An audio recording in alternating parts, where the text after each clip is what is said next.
I'd like to introduce you to my new book, How to Click: The Art of Dating with Confidence. It's a book that I wrote as someone who, back in the day when I was dating, really didn't enjoy the experience much at all, on most occasions. And I find when I listen to people who are going through that, the same is very often true for them.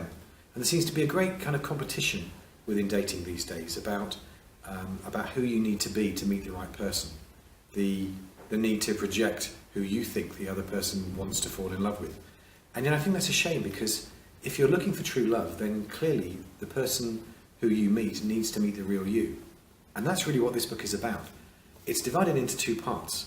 The first is to look at yourself and to give you tools that will enable you to relax, to let go of your anxiety about dating, to build your confidence in being yourself, and to be able to do specific things at various points during the day that can make sure that you're in the best possible place to just be yourself. I do have this saying that there's no more fun to be had than just being you. And I think if you can bring that into the date, then there's the best chance that the person you meet can see in you what it is that they could love. And you could do the same for them.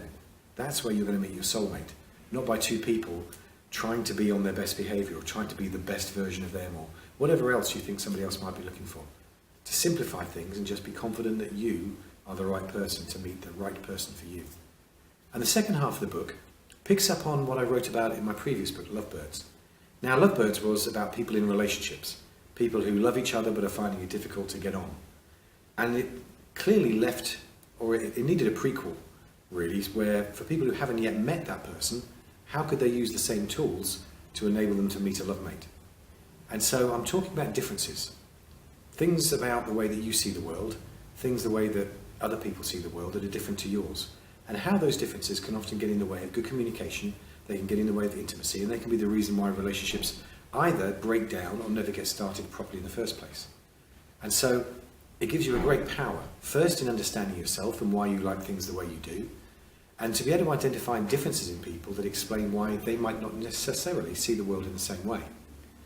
By understanding that, you then have a greater power to be able to be adaptive in situations and see beyond those differences to the person who is there. These differences should not stop you from falling in love, and actually they can be a source of strength.